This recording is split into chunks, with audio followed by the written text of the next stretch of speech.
नमस्कार विद्यार्थी मित्र आणि मैत्रिणींनो, आपण आज या ठिकाणी प्रथम वर्ष कला अर्थशास्त्र या विषयाचे दुसऱ्या सत्राचे आणि दुसऱ्या धड्यातील काही महत्त्वाचे बहुपर्यायी प्रश्न किंवा MCQ क्वेश्चन्स पाहणार आहोत. चला तर पाहूया. पहिला प्रश्न काय आहे. बँक हा शब्द टिंबटिंब या शब्दापासून आला आहे. बँक या शब्दाची आपण जेनेसिस किंवा आपण याची एस्टॅब्लिशमेंट कुठे ट्रेस करू शकतो अशा स्वरूपाचा हा प्रश्न आहे. आपल्याकडे पर्याय आहे. पहिला बँको, दुसरा आहे बँकस, तिसरा आहे बँके, चौथा आहे वरीलपैकी सर्व. बँक हा शब्द टिंबटिंब या शब्दापासून आला आहे, तर वरीलपैकी सर्व हे या प्रश्नाचं बरोबर उत्तर आहे. म्हणजेच बँको, बँकस आणि बँके हे वेगवेगळ्या भाषातील वेगवेगळी नावे आहेत, ज्याच्या मधून आपण बँक हा शब्द तयार केला गेलेला आहे. म्हणून वरीलपैकी सर्व हे या प्रश्नाचं बरोबर उत्तर आहे. त्याच्यानंतर आपण दुसऱ्या प्रश्नाकडे. दुसरा प्रश्न आहे. बँकिंग नियम अधिनियम 1949चे टिंबटिंब कलम बँकिंग परिभाषित करते. Banking is defined by which section of banking regulations act of 1949 अशा स्वरूपाचा प्रश्न आहे. बँकिंग नियम अधिनियम 1949चे टिंबटिंब कलम बँकिंग परिभाषित करते. इथे मी बँकिंगची परिभाषा काय आहे त्याच्या संदर्भात हा प्रश्न विचारला आहे. आपल्याकडे पर्याय आहे 5 सबसेक्शन 1B, दुसरा आहे 5.1, तिसरा आहे C 5.1 आणि चौथा आहे वरीलपैकी सर्व. जर इथे आपण पाहिलं तर बँकिंग नियम अधिनियम 1949चे टिंबटिंब कलम, तर इथे आपल्याकडे 5.1B कलम बँकिंग परिभाषित करते. म्हणजेच option A 5.1B defines banking according to the banking regulations act of 1949.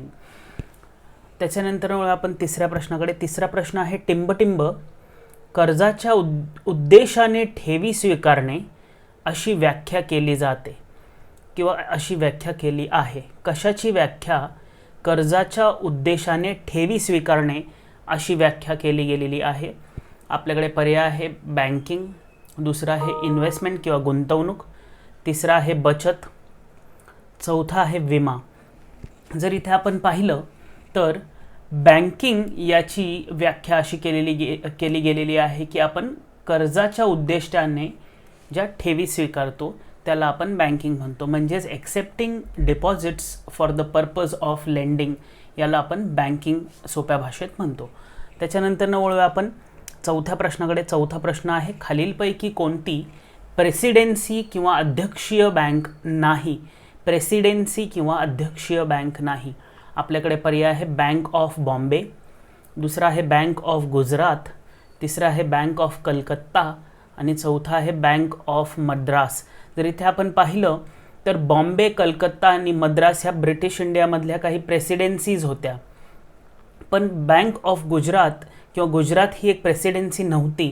म्हणून बँक ऑफ गुजरात हे इथे बरोबर उत्तर आहे. इथे आपण विचारलं आहे की कुठली अध्यक्षीय बँक किंवा प्रेसिडेन्सी बँक नाही, तर बॉम्बे, कोलकाता आणि मद्रास या तिन्ही प्रेसिडेन्सी बँक्स आहेत. नाही ही गुजरात, म्हणजेच बँक ऑफ गुजरात ही अध्यक्षीय किंवा प्रेसिडेन्सी बँक नाही. म्हणून ऑप्शन बी हे या प्रश्नाचं बरोबर उत्तर आहे. त्याच्यानंतर आपण पाचव्या प्रश्नाकडे. पाचवा प्रश्न आहे. बँक ऑफ बॉम्बेची स्थापना टिंबटिंबमध्ये झाली. कुठल्या वर्षी बँक ऑफ बॉम्बेची स्थापना झाली होती किंवा ज्याला प्रेसिडेन्सी बँक ऑफ बॉम्बे असं सुद्धा म्हटलं जातं?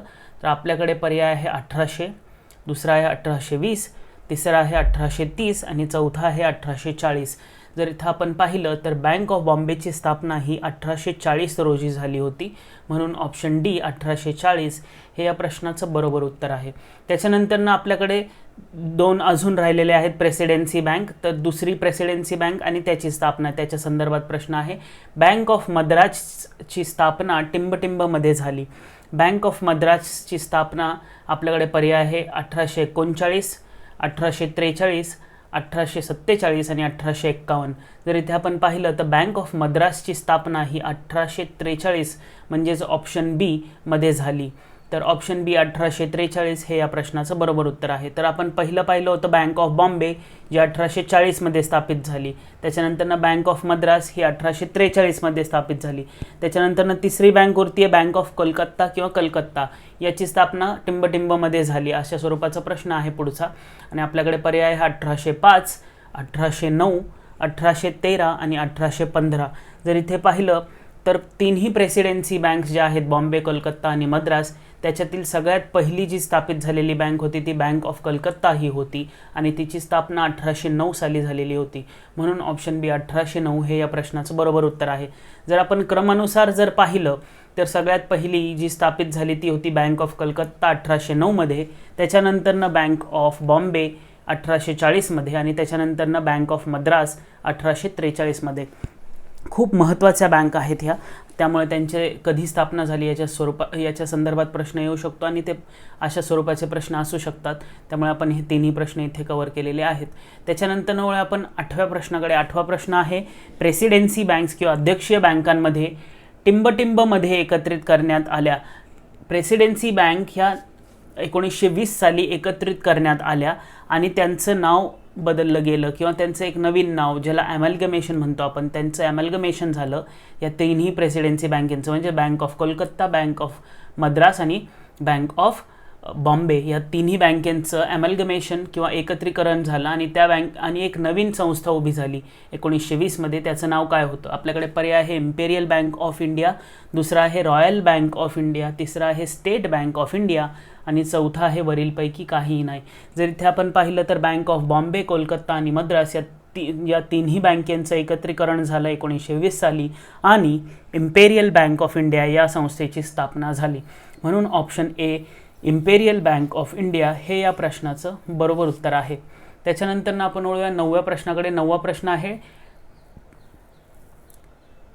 इम्पेरियल बँक ऑफ इंडिया किंवा भारताची शाही बँक टिंबटिंबमध्ये रूपांतरित झाली.